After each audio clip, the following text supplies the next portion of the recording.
ప్రముఖ తెలంగాణ కవి రచయిత జయ జయ హే తెలంగాణ జననీ జయకేతనం తెలంగాణ రాష్ట్రగీత రూపశిల్పి అందశ్రీ భౌతికంగా మన మధ్య నుండి దూరమయ్యారు. ఆయన మరణం చాలా బాధాకరమైనటువంటి విషయం.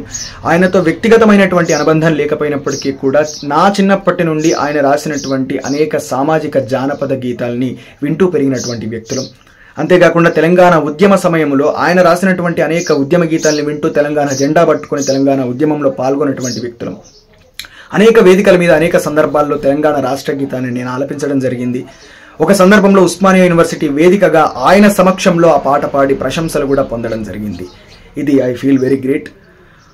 అంతేకాకుండా సాహిత్య ప్రపంచంలో ఒక మనిషికి చదువు లేకపోయినప్పటికీ కూడా, సాహిత్య అవగాహన లేకపోయినప్పటికీ కూడా సామాజిక స్పృహతోటి, ప్రాకృతికమైనటువంటి స్పృహతోటి చుట్టూ ఉన్నటువంటి సమాజాన్ని చూస్తూ అర్థం చేసుకుంటూ, తన చుట్టూ జరుగుతున్నటువంటి అన్యాయాల్ని వీక్షిస్తూ, తన చుట్టూ జరుగుతున్నటువంటి అనేక అసమానతల గురించి అర్థం చేసుకుంటూ అనేక సామాజిక గీతాలని ఆయన రచించడం జరిగింది.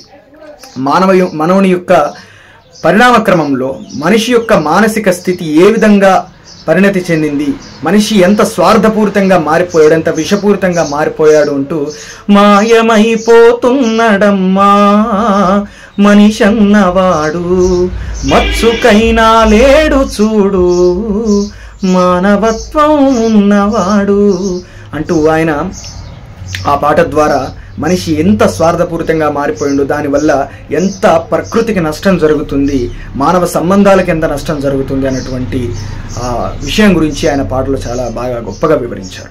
అంతేకాకుండా ఆయన రాసినటువంటి చుట్టూ ఉన్నటువంటి మన సమాజంలో ఉన్నటువంటి కుల వ్యవస్థ గురించి, కుల వృత్తులు, ఉత్పత్తి ఆర్థిక వ్యవస్థలో ప్రముఖ పాత్ర పోషించేటటువంటి కుల వృత్తులు, వారి యొక్క కష్టము, ఆ కష్టం ద్వారా వాళ్ళు పొందుతున్నటువంటి సంతోషాన్ని కూడా ఆయన వివరిస్తూ అనేక పాటలు రాశారు.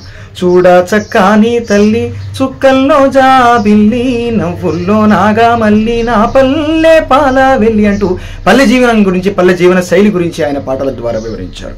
అంతేకాకుండా తల మీద సుట్ట బట్ట పైన పండ్ల తట్ట పండ్లు పండ్లో ఎమ్మ అంటూ ఊరంతా కలియ తిరిగి, ఇట్లా ముదిరాజుల జీవన శైలి గురించి ఆయన పాట రాయడం జరిగింది. అన్ని పాటలు కూడా చాలా ప్రభావవంతంగా జనాదరణ పొందినటువంటి పాటలే. అంతేకాకుండా తెలంగాణ ఉద్యమ సమయంలో ఆయన గద్దరన్నతోటి ఒక జుగల్బందీలాగా ఇద్దరు ఒకే వేదిక మీద ఆ ఉద్యమ సమయంలో ఉద్యమకారులందరూ కలిసి కూడా అనేక పాటలు రచిస్తూ వాళ్ళు కలివిడిగా ముందుకు పోయినటువంటి ఆ యొక్క జుగల్బందీ, ఆ క్షణాలని కూడా గుర్తు చేసుకుంటే నిజంగా మనసుకి చాలా ఇప్పటికీ కూడా చాలా గర్వంగా అనిపిస్తూ ఉంటుంది. ఎందుకంటే గద్దరన్న పాటలు పాడేటప్పుడు ఆయన చేతిలో ఒక గజ్జ కాలి కట్టుకునేటటువంటి అందల మువ్వ అవి ఉంటాయి అనమాట, గజ్జలు ఉంటాయి.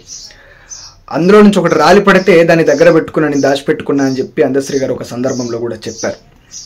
అంతేకాకుండా ఆయన తెలంగాణ ఉద్యమ సమయంలో రాసినటువంటి పాట కూడా గద్దరన్న విని చాలా ప్రశంసించారు అని కూడా ఒక సందర్భంలో ఆయన చెప్పడం జరిగింది.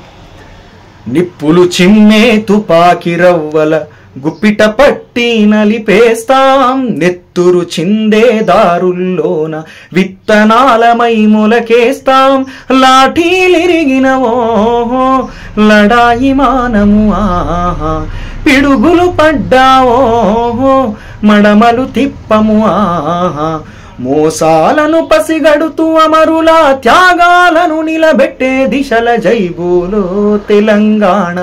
ఇప్పటికి విన్నప్పటికీ కూడా ఒక రకమైనటువంటి భావోద్వేగం అనేది మనసులో స్ఫురిస్తుంది.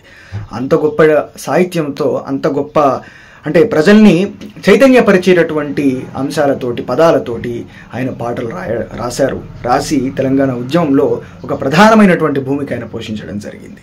అంతేకాకుండా ఒక సందర్భంలో ఆయన చాలా కష్టపడ్డది దేనికోసం అంటే, నిప్పుల వాగు అని ఒక సంకలనం, అది తెలంగాణ ఉద్యమ సమయం నుంచి మొట్టమొదటి అంటే ఆరంభ దశ నుంచి మొదలు పెడితే చివరి వరకు యువ కవులు రాసినటువంటి అనేక పాటల్ని కూడా ఒక సంకలనంగా చేసి ఒక చాలా పెద్ద బుక్ని ఆయన రిలీజ్ చేయడం జరిగింది. దానికోసం ఆయన చాలా కష్టపడ్డారు, చాలా సంవత్సరాలు వెయిట్ చేశారు. చాలా కష్టపడి నిప్పుల వాగును ఆయన ఆవిష్కరించడం జరిగింది. అది ఇప్పుడు మార్కెట్లో కూడా మనకు దొరుకుతుంది.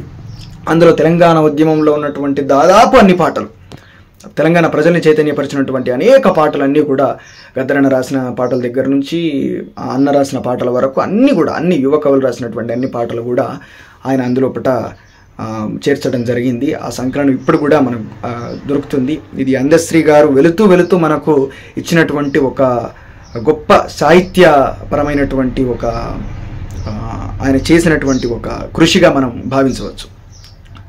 సో ఇట్లాంటి పరిస్థితుల్లోపట ఇంకా సమాజాన్ని ఆయన ఇంకా చైతన్యపరిచేటటువంటి అది మిగిలే ఉన్నప్పటికీ కూడా ఇంత త్వరగా ఆయన మన నుండి భౌతికంగా దూరం అవుతారన్నటువంటి ఊహ ఎవరికి బహుశా రాదు. అట్లాంటి సందర్భంలో ఆయన ఊహించిన విధంగా ఇంత త్వరగా ఆయన కన్నటువంటి కలలు నెరవేరినటువంటి కొద్ది రోజుల్లోపటనే ఆయన ఇక్కడ మన నుండి దూరం అవడం అనేది చాలా బాధాకరమైనటువంటి విషయం. గద్దరన్న విషయంలో కూడా అదే విధంగా జరిగింది. వారికి ఉన్నటువంటి అనుబంధాన్ని కూడా అనేక సందర్భాల్లో ఆయన గుర్తు చేస్తూ బాధపడడం కూడా జరిగింది అనేక వేదికల మీద, సమావేశాల మీద. కాబట్టి తెలంగాణ సాహిత్య ప్రపంచం లోపల మనకు స్ఫూర్తినిచ్చినటువంటి, మనకు గురువులుగా ఉన్నటువంటి ఒక తరం అనేది ఒక్కరొక్కరుగా వెళ్ళిపోవడం అనేది నిజంగా చాలా బాధాకరమైనటువంటి విషయం. కాబట్టి తెలంగాణ సాహిత్య ప్రపంచంలో ధృవతారాలుగా వెలిగినటువంటి గద్దరన్న గజ్జెల అందెల గుంపులోకి చేరినటువంటి అందశ్రీకి మనస్ఫూర్తిగా ఘన నివాళులు అర్పిస్తుంది ప్రోగ్రెసివ్ స్టూడెంట్ ఫెడరేషన్. ఇట్లు మీ జయసూర్య. Thank you.